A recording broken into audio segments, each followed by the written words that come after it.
Hola, ¿qué tal amigos de YouTube? Mi nombre es Alfa, esto es Enigmatrix.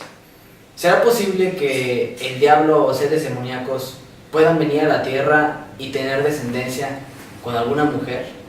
¿Esto, el hijo del diablo, puede ser completamente posible? De esto trata la siguiente historia. Acompáñenos.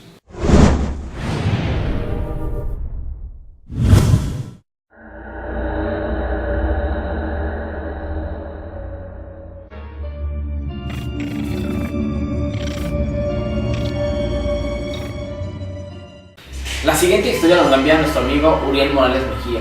Asegura que esto sucede en un municipio del estado de Morelos, en México. La historia que nos cuenta en su carta es acerca del llamado Hijo del Diablo. Pareciera tener un nombre muy extraño y a la vez chistoso. Le llaman el Choco. Cuentan que hace muchos años apareció un extraño personaje montado en un caballo. Venía vestido todo de negro, incluso con su sombrero negro, y que nadie lo conocía por la zona. Enamoró a una mujer del pueblo. Esta mujer quedó locamente enamorada de este misterioso señor. Tuvieron relaciones sexuales y al paso del tiempo la señora quedó embarazada. Cuando esto ocurrió, el señor simplemente desapareció. Nadie lo conocía, nadie sabía de dónde había venido y él había desaparecido como muchos otros hombres. Hasta aquí la historia no tiene nada de extraordinario ni de paranormal, porque muchos hombres acostumbran a abandonar a las mujeres cuando están embarazadas. Sin embargo, en aquella época significaba un pecado, una vergüenza que una mujer no casada estuviera embarazada. Pasó el tiempo, la criatura nació y el día que lo iban a bautizar, se cuenta que justamente antes de que le cayera el agua bendita, cuando destaparon a este bebé o a este menor, el menor sonrió y habló con voz muy grave, saliendo y saltando de los brazos de su madre, aventándose hacia un río. Esta leyenda es muy popular en este municipio del estado de Morelos. Toda la gente sabe que en ese puente se aventó el llamado Hijo del Diablo. ¿De dónde deducen que fue el Hijo del Diablo? Porque al momento de saltar, el menor de aproximadamente 2-3 años de edad que iban a bautizar en ese momento, saltó y dijo: hasta siempre con mi padre Satanás, y se aventó. La gente de ahí va contando, la gente de este poblado va contando de generación en generación esta leyenda. Podríamos pensar que una leyenda es un dicho popular que, como lo he mencionado, pasa de generación en generación. En algunas ocasiones se le agregan algunos tintes, ya sean pintorescos, chistosos o algún tinte dramático. Sin embargo, lo que ocurrió hace aproximadamente 15 años y que complementa la historia de nuestro amigo Uriel es precisamente un hecho que conmocionó a toda la ciudad. Salió en los periódicos, incluso salió en las noticias de nuestro país, en México. La noticia fue la siguiente: iban dos personas, llamaremos Pedro y Juan, quienes venían a altas horas de la noche después de una convivencia social, en la cual habían ingerido bebidas alcohólicas. Los dos podríamos decir que al mismo nivel. Venían caminando precisamente por este puente en donde hace años e incluso siglos el pequeño ser, que lo bautizaron como el Choco, se aventó y se suicidó en ese puente. Ellos iban platicando, venían felices, contentos, pero ya venían a altas horas de la noche, incluso muy cerca de las 12 de la noche. Venían platicando de diversas cuestiones, olvidándose de esta antigua leyenda que se cuenta por el lugar, cuando de la nada apareció un niño de aproximadamente 6 años de edad. Vestía un suéter rojo y un pantalón negro. Lo más extraño de todo es que al momento de verlo los señores se quedaron paralizados. Empezaron a sentir un escalofrío y un miedo que nunca antes habían experimentado. Se quedaron viendo al niño. El niño tenía una pelota entre sus manos. Para todo esto, y a pesar de encontrarse en un estado etílico, ya que venían de una fiesta, les pareció muy extraño. ¿Qué hace un niño muy cerca de las 12 de la noche a la mitad de un puente sin sus padres? Al momento de que lo vieron y empezaron a sentir este miedo y escalofrío, fueron recordando la famosa leyenda del Choco, el llamado Hijo del Diablo, o al menos hijo de algún demonio de los que moran por el mundo. Se quedaron paralizados y fue cuando el niño habló, pero no con una voz de infante, sino con una voz bastante grave para su edad. Les dijo que no podían pasar por el puente y que tampoco se podían ir.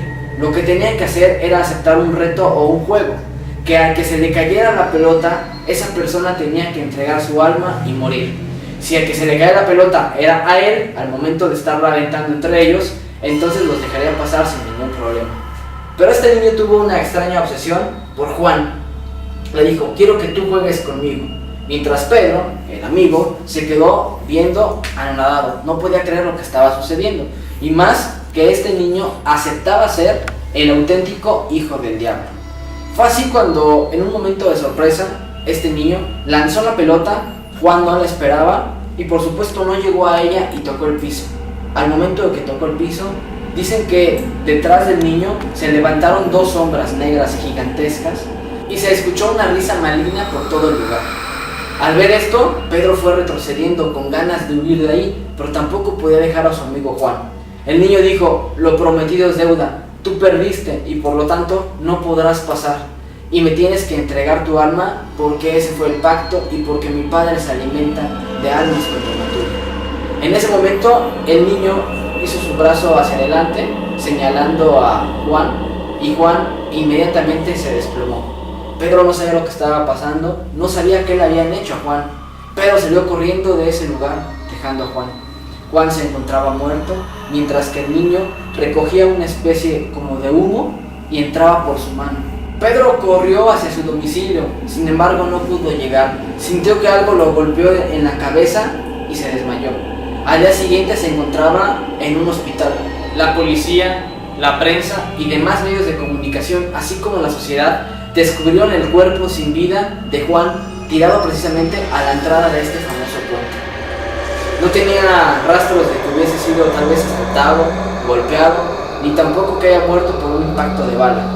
Al momento de que se hizo la necropsia, se aseguró que Juan había fallecido por un paro cardíaco, en extrañas condiciones, cuando era una persona que no contaba con ninguna enfermedad, no era hipertenso y no tenía ningún problema de salud.